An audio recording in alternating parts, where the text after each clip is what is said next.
PDP, APC, ADC, Accord. Níbo ni Ademọla Adeleke fẹ́ gbà lọ́sùn? Ọ̀rọ̀ náà ń le sí i ni fún gómìnà ìpínlẹ̀ Ọ̀ṣun Ademọla Adeleke ni o. Ṣé ọ̀tọ̀ ni kí èèyàn mọ ibi tó ń lọ, ọ̀tọ̀ sì ni kí èèyàn mọ ibi tí yóò bá débẹ̀. Ẹni tó bá mọ ibi tó ń lọ tí kò mọ̀nà tí yóò bá débẹ̀, bí ìgbà tí tọ̀hún kò tí ì mọ ibi tó ń lọ náà ni o. Bẹ́ẹ̀ Ademọla Adeleke mọ ibi tó ń lọ. Òun fẹ́ ṣe gómìnà Ọ̀ṣun fún sáà kejì ni. Àṣeyọrí tí gbogbo ẹni tó bá ṣe gómìnà ní Nàìjíríà máa ń lépa ni. Àmọ́ bí nǹkan ti rí yìí, gómìnà náà kò tí ì mọ ibi tó fẹ́ bá débẹ̀ gan-an ni o. Bí kò bá sí ti wàhálà tó wà nínú ẹgbẹ́ PDP, kò bá sí ìṣòro kankan báyìí fún gómìnà ọ̀hún. Ṣé ẹgbẹ́ náà ló gbé e wọlé lẹ́ẹ̀mejì ọ̀tọ̀ọ̀tọ̀ báyìí?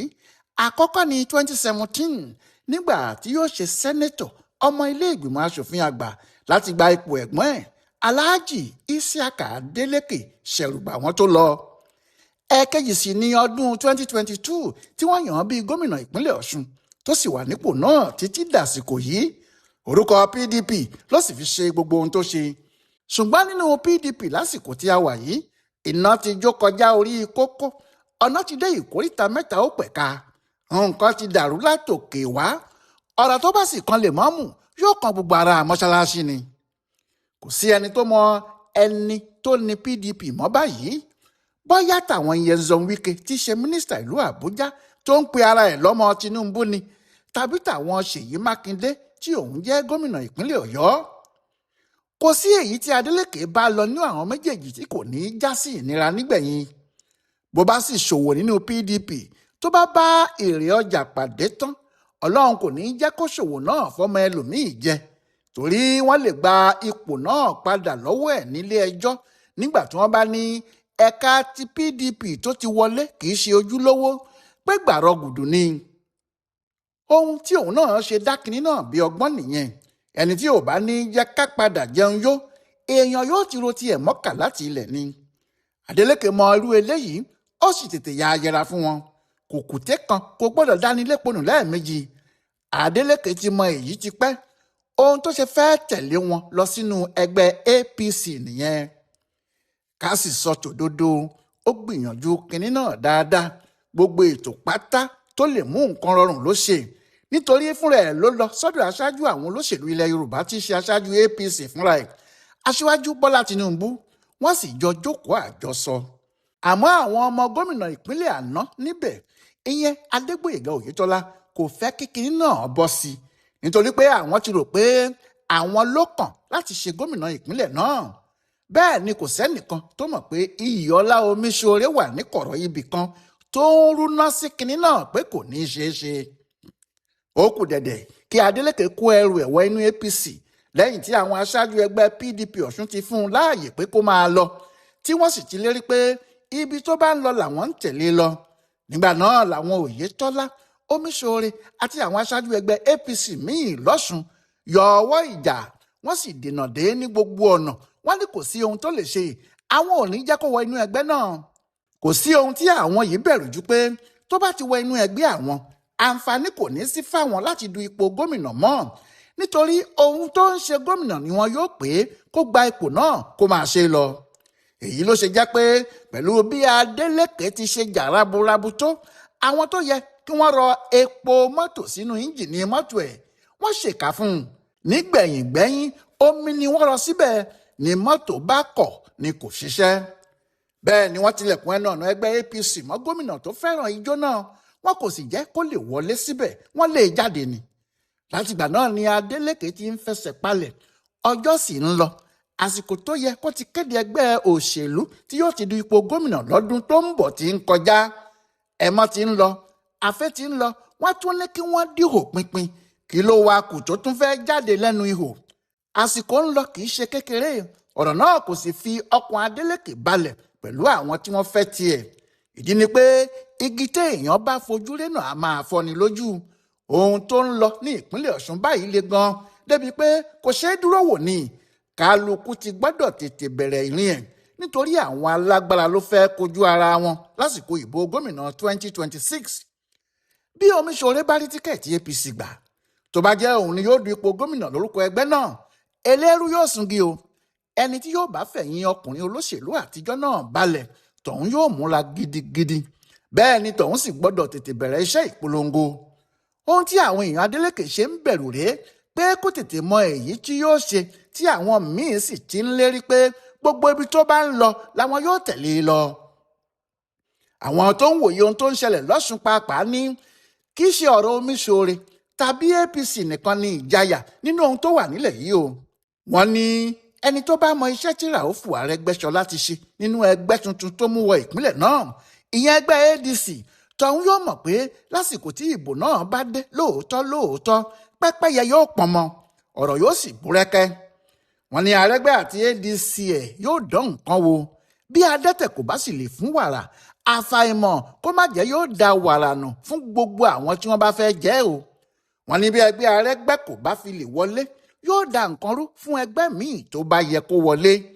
àti pé èèyàn ò sì mọ bí nǹkan ti ń rìn. nígbà míì okú ajá a máa jẹ̀kọ́ ju àyè ẹ̀ lọ o. pé bí Arẹ́gbẹ́ bá rí owó tó sì rí èèyàn gidi fà kalẹ̀, ọ̀rọ̀ náà yóò le láàrin ara wọn, ìyẹn láàrin PDP, APC àti ADC.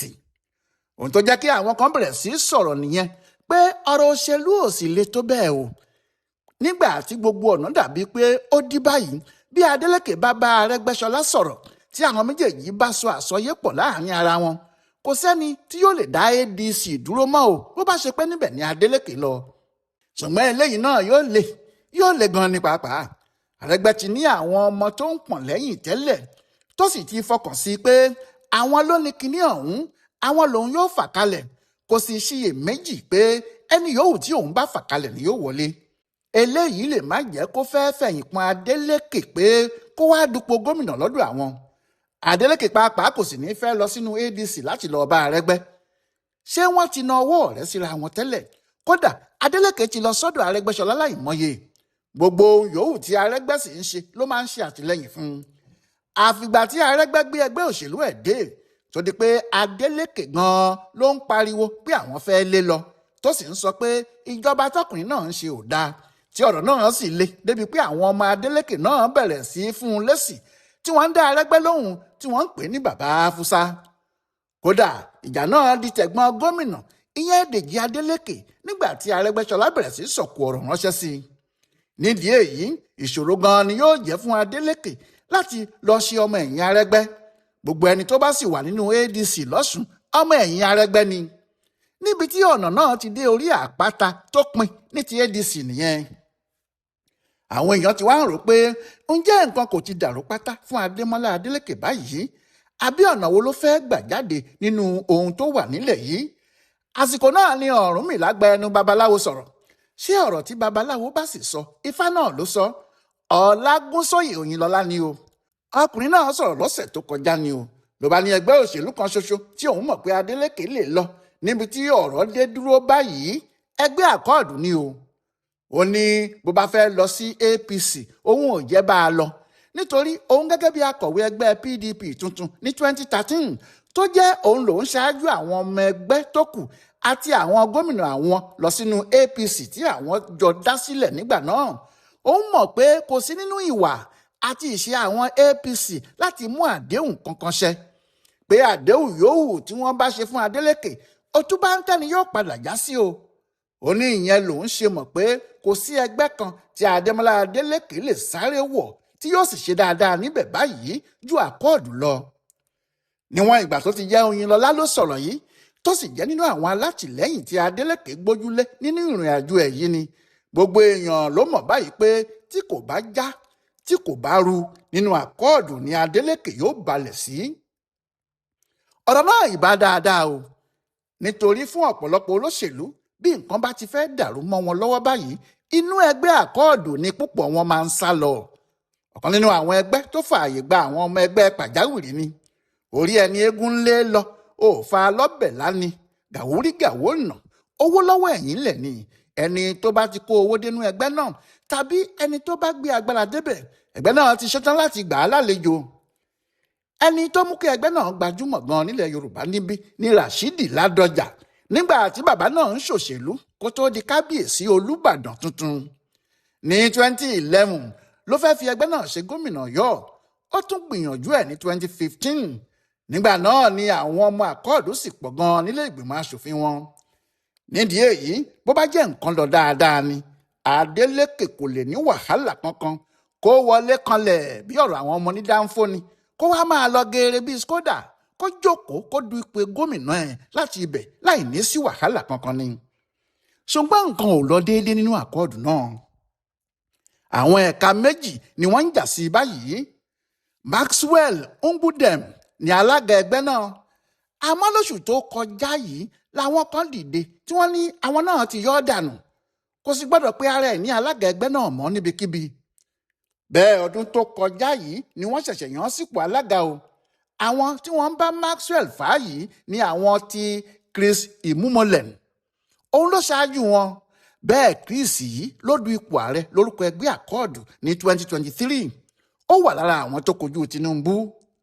Ní báyìí ó lòun lẹ́gbẹ́ pé òun ni alága. Bẹ́ẹ̀ làwọn Maxwell ní irọ́ lásán ni, àkọọ̀dù yìí ẹgbẹ́ tàwọn ni. Ọ̀rọ̀ náà sì ti di ohun tí wọ́n ń gbé ara wọn lọ sílé ẹjọ́ sí o. Ní ọjọ́ 4 oṣù kẹsàn-án ọdún 2024, ilé ẹjọ́ dájọ́ pé Imumolen ni alága àkọọ̀dù, ohun tó sì jẹ́ kí wọ́n ní àwọn ti lé Maxwell kúrò nínú ẹgbẹ́ náà lóṣù tó kọjá yìí nìyẹn.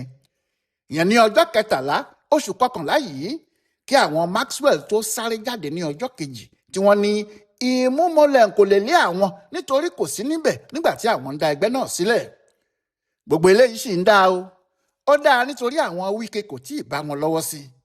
Bí àwọn Wike bá lọ́wọ́ sí, ìyẹn nígbà tí wọ́n bá rí i pé èèyàn pàtàkì kan wọ inú ẹgbẹ́ náà ó sì fẹ́ du ipò pàtàkì kan, ọ̀rọ̀ náà yóò tún polúkúrúmuṣu padà ní o. Ìjà náà ò sì ní í ṣe parí mọ́. Nítorí bẹ́ẹ̀, kí Ademọla Adeleke tó kó ẹrù ẹ̀ gba inú àkọọ̀dù lọ, ohun táwọn èèyàn ń sọ ni pé àfi kó wo ọ̀tún kó wo òsì o. Wọ́n ní kó má bẹ́ sí ojú ọ̀nà márosẹ̀ láì wo ọ̀nà dáadáa o. Ohun tó léwu gidi ni. Àbí níbo ni Ademọla Adeleke fẹ́ gbé kinní náà gbà báyìí o? Ọláyíwọlá alága ló ń yẹ ọ̀rọ̀ ìbò Ọ̀ṣun tó ń bọ̀ dẹ̀dẹ̀ lọ́dún tó ń bọ̀ yìí wò fún bùdó àgbáyé fún àṣà àtìṣe Yorùbá World Center nínú ọgbà Yunifásitì Ìbàdàn. A kú dédé àkókò yìí o.